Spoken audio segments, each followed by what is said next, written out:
Hi, welcome back to class. Today, we'll see how to use mesh analysis to solve for both current and voltages in DC network. I'll start with the basic introduction, after which we'll see a worked example. I'll place timestamps in our description, which will help you navigate between the introduction and the worked example. That said, let's get into class. In our previous lessons, we saw how to use KVL and KCL to solve for current and voltages in DC networks. Today, we'll use mesh analysis. The first thing I want to do is to identify my loops. Now, with this diagram here, the first thing we'll do is identify the first loop. Here's the first loop, loop 1, and I'll have current I1 flowing through loop 1. Here's the second loop, loop 2, I'll have my current I2 flowing through loop 2. And here's the third loop, I have my current I3 flowing through this loop. Now with mesh analysis, the first thing I'll want to do is begin to pick my equations. For loop 1, I have E1, my current I1, if you look at the direction, it will flow this way so that my current I1 is moving from the negative terminal of my battery to the positive terminal. Now going into R1, it becomes minus R1, I1, and minus, in loop 1, I have R4.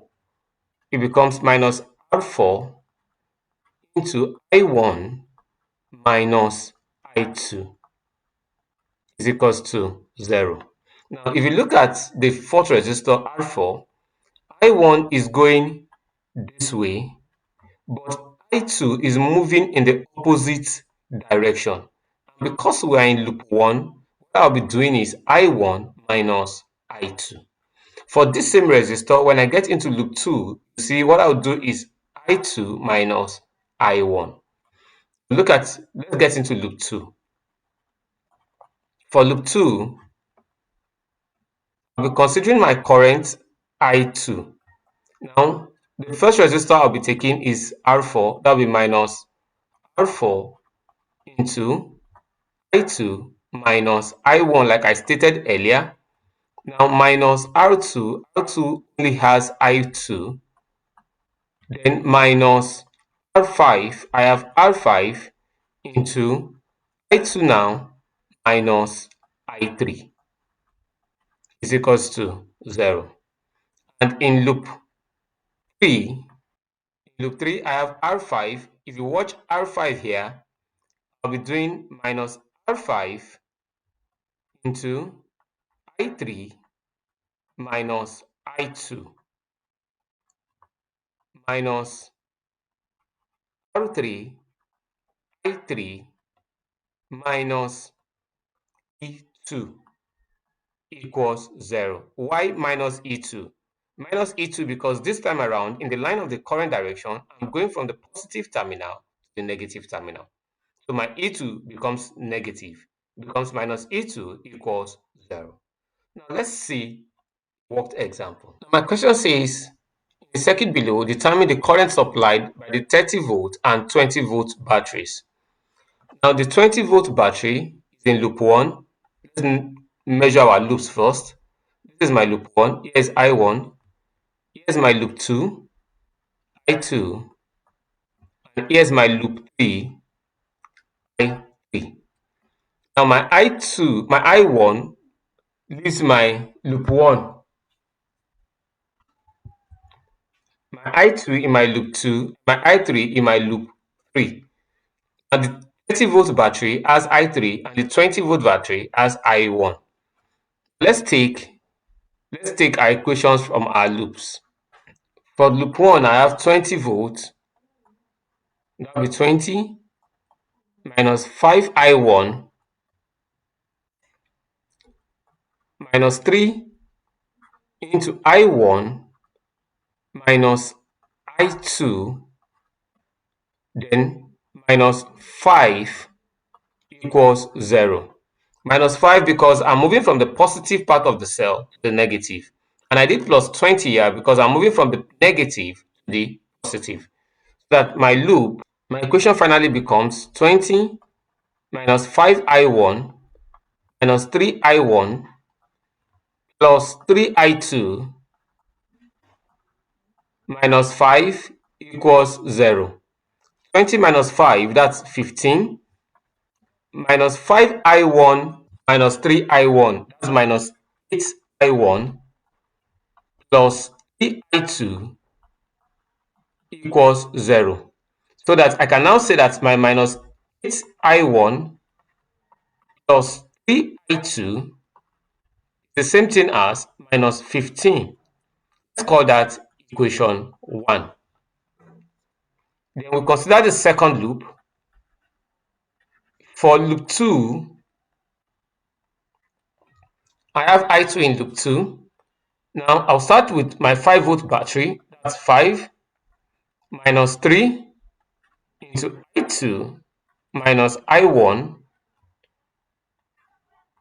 minus 4I2 plus 5 volts here, because I'm moving from the negative to the positive, and minus 2 into I2 this time, minus I3, and finally plus 5 equals 0.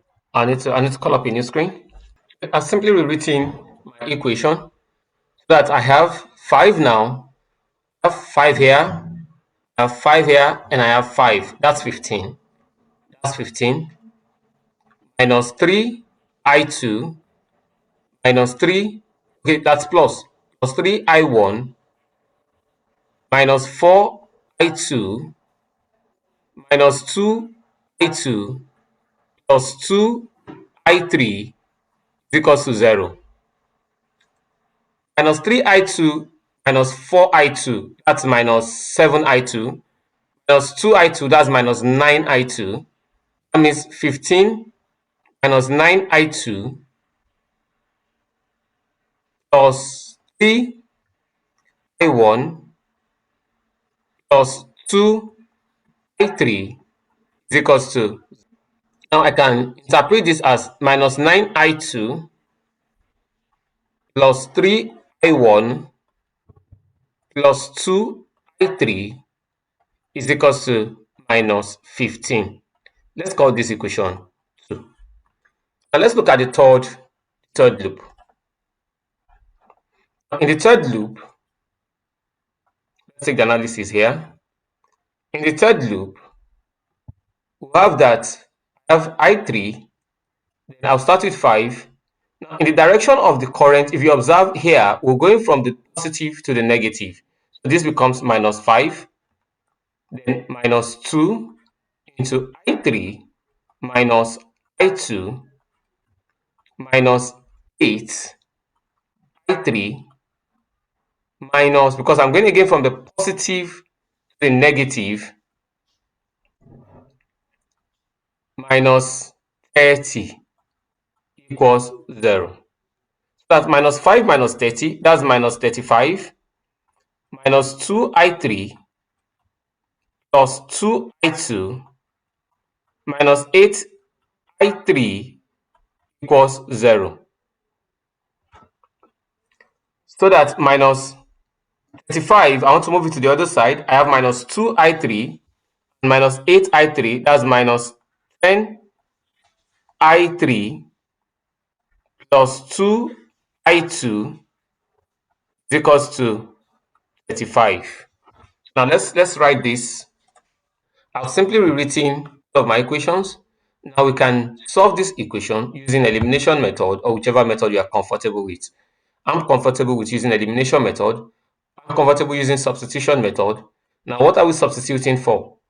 Here I have I2, I3, I have I1 and I2. So from equation 2,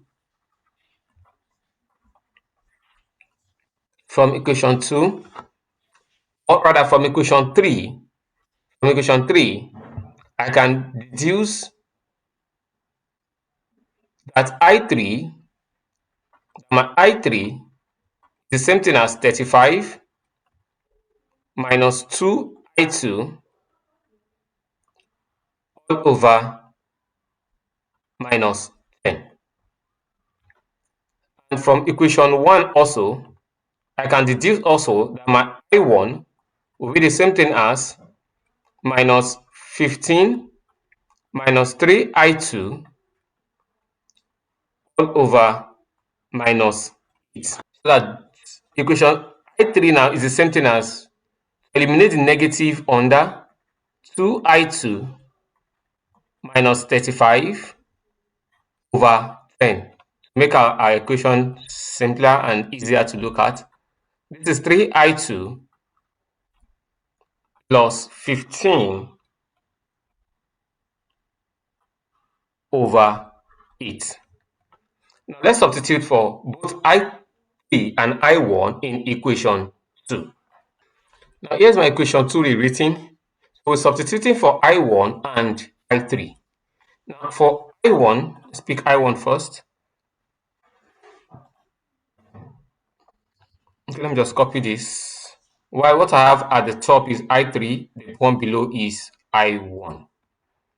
So that in place of I1, I'll be having 3 into 3I2 plus 15 over 8 minus 9I2 plus 2 into 2I2, substitute for I3 now, minus 35 over 10 equals minus 15.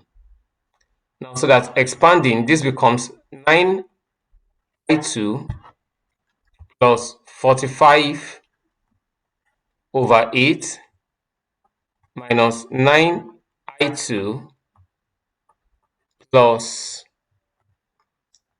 2 here is 1, 2 in 10, here is 5, plus 2I2 minus 35 over 5 equals minus 15. Now, so that we can now take an LCM, or we multiply through by 40. Let's multiply through by 40. I think 40 is an ideal figure.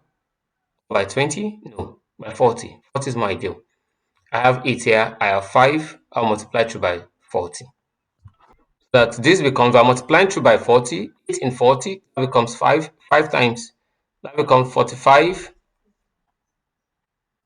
I2, this is I2, not I5, sorry please.